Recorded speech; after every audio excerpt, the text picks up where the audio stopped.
di sini. Tinggal klik saja. Jadi kalaupun salah pengetikan email, ini nggak akan muncul pop-up-nya.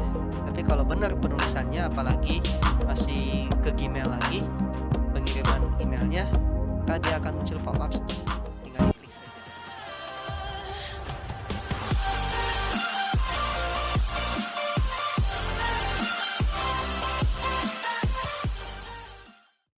Oke ya anak-anakku, pada pertemuan ini kita melanjut ke pembahasan pada pertemuan sebelumnya, yaitu tentang email.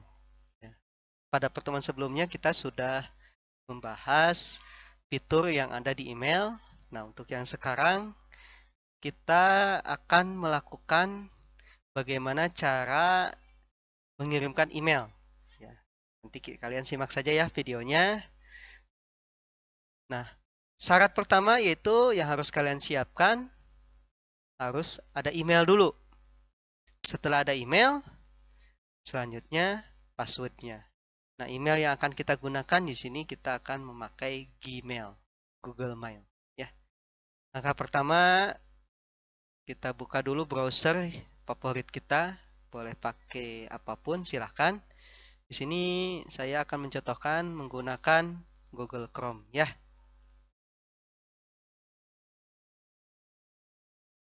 Nah, di tampilan Google Chrome, tinggal kita pilih saja email. Di sini ada Gmail.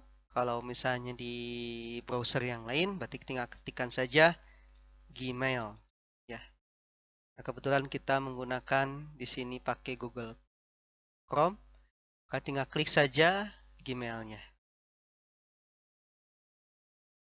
Nah, tadi di awal dijelaskan bahwa kita harus memiliki email dulu, email aktif ya. Terutama yang paling penting adalah tidak lupa password. Kalau misalnya tidak ada email di list ini, berarti kita gunakan akun lain. Tapi kalau sudah ada, berarti kita klik saja email yang ada ini. Kemudian ketikkan passwordnya.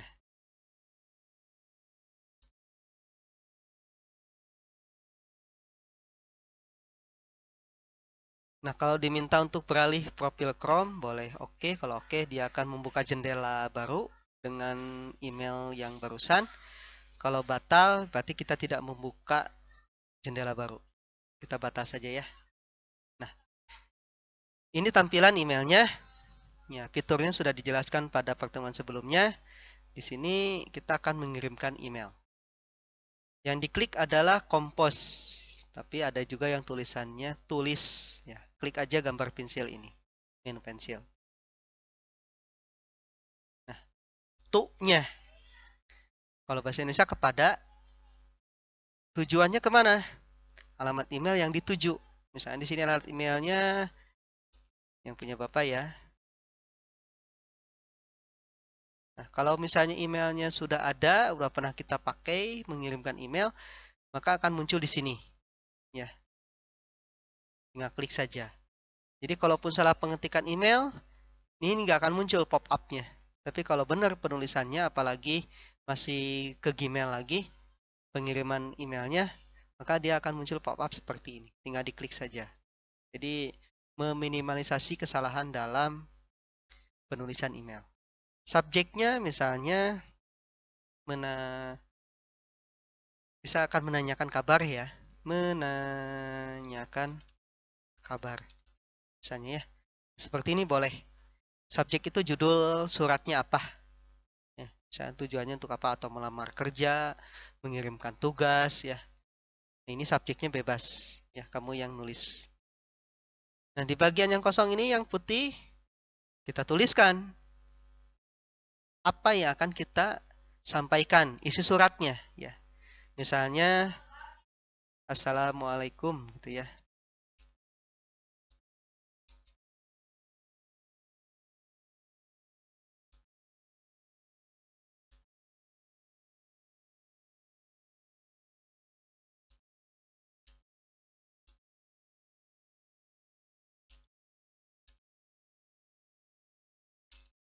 Nah, contoh, kita mengirimkan email isinya adalah menanyakan kabar. Nah, kalau misalnya tidak sengaja mati lampu atau sebagainya, otomatis yang kita tulis di sini akan masuk ke dalam draft, ya, draft di sini. Sudah tersimpan otomatis. Nah, kalau sudah sesuai datanya, ya tinggal kita klik aja send, ya, bagian send.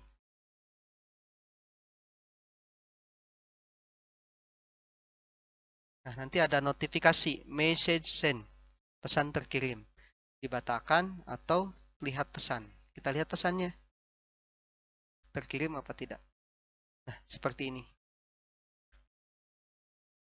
Jamnya tadi jam 1.46, berapa menit yang lalu? Ya, berapa menit yang lalu? Sudah. Kalau misalnya statusnya terkirim atau tidak, ya seperti itu, ada keterangan notif ya. Nah, selanjutnya kalau misalnya kita ingin mengirimkan file di dalam email, bisa tidak? Tentu bisa. Ya.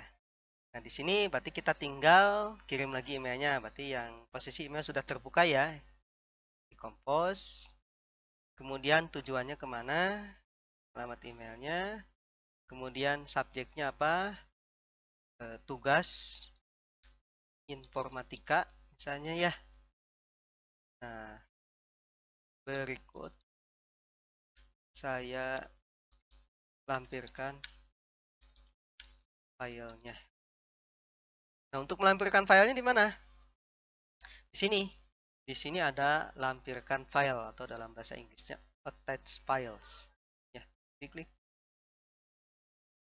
Nah, kita pilih folder yang sebelumnya udah kita buat di pertemuan sebelumnya, yaitu di desktop, kemudian di web. Di sini kita pilih kalau bentuknya file dokumen ya, ini contoh PDF ya kemarin. Kalau bentuknya gambar, ya tinggal pilih gambarnya. Pak bisa sekaligus bisa milih ya. Tinggal tekan saja di keyboard tombol shift, pilih gambar kedua, pilih gambar ketiga atau dokumen. Ya. Kalau sudah, lihat aja di sini modul belajar, kemudian gambar 1, gambar 2, kemudian open. Nah, nanti akan ada proses upload gambar 1, gambar 2, modul ajar, informatika dan sebagainya. Kalau sudah, ya tinggal kita send saja. Ya. Ini kalau bentuknya gambarnya di atau filenya ada di komputer kita. Tapi kalau filenya ada di Google Drive seperti ini, ya tinggal klik aja Google Drive-nya. Nah, di sini ada berbagai macam, ini contoh file yang di saya ya. Misalnya kita mau mengirimkan sertifikat nih. Nah, ini contoh ya, modul gambar aja ya. Atau yang ada di ini. Nah, ini gambar. Kemudian insert. Nah, ini yang ada di Google Drive ya. Jadi kalau kita email sudah login tuh enak. Jadi kita bisa uploadkan di Google Drive. Tapi ini kalau insert foto, apakah Google Foto? Tidak ya. Nanti kita harus memasukkan fotonya ke sini. Ya. Nah, ini hanya menyisipkan saja. Kalau sudah file-filenya terlampirkan, ya tinggal kita tekan tombol send. Ya, ini kita share people. Ini kan kita tadi ada melampirkan file di Google Drive. Maka kita diminta untuk men-sharingkan file foto ini atau gambar ini. Ya, kalau nggak dikasih akses, ya don't give access. Ini dia nanti untuk statusnya apa? Sebagai viewer hanya melihat saja. Ini sebagai untuk komentar saja, ini bisa editor. Nah, kalau untuk melihat saja, boleh kita klik bagian viewer saja. Kemudian send. Share anyway. Sudah. Nah, statusnya di sini muncul. Tugas informatika berikut saya lampirkan. Nah, tinggal cek di email yang dituju. Nah, itu tinggal nanya. Saya bahas sama orangnya, emailnya sudah nyampe apa belum kan gitu ya. Nah, seperti itu bagaimana kita mengirimkan email. Yang pertama, tanpa menggunakan file, hanya tulisan saja. Yang selanjutnya, menggunakan atau melampirkan file-file. Apa saja bebas, mau video, mau dokumen, mau audio, mau gambar, bisa dilampirkan di email. Itu lebih enak ya, karena filenya lumayan bisa banyak yang dilampirkan di email. Oke ya, setelah kalian mempelajari bagaimana cara menggunakan email, nah selanjutnya email ini untuk keamanannya itu jangan sampai kita dibuka begitu saja. Nah, jadi setelah menggunakan email, kita harus logout dulu ya, sebelum meninggalkan browsernya. Jangan di-close begitu saja ya. Kenapa? Kalau misalnya menggunakan komputer pribadi ataupun laptop pribadi itu nggak masalah karena kita posisi punya kita atau gimana. Tapi kalau misalnya kita sedang menggunakan laptop orang lain atau sedang di warnet, lebih baik kita harus mengeluarkan dulu emailnya. Nah, untuk mengeluarkan email tidak sulit ya, tinggal klik saja di logo D sebelah kanan, ya ada namanya. Kemudian yang kita pilih adalah send out. Nah, proses send out sedang berlangsung. Nah, kalau sudah tampilan seperti memilih lagi email, berarti email kita sudah dikeluarkan dan kita boleh menutup browsernya. Nah, seperti itu ya. Materi kali ini sebetulnya cukup mudah ya. Semoga kalian setelah melihat video ini bisa memudahkan dalam mengerjakan LKPD yang sudah disusun dan siap kamu kerjakan baik secara mandiri maupun secara berkelompok. Terima kasih atas perhatiannya. Wassalamualaikum warahmatullahi wabarakatuh.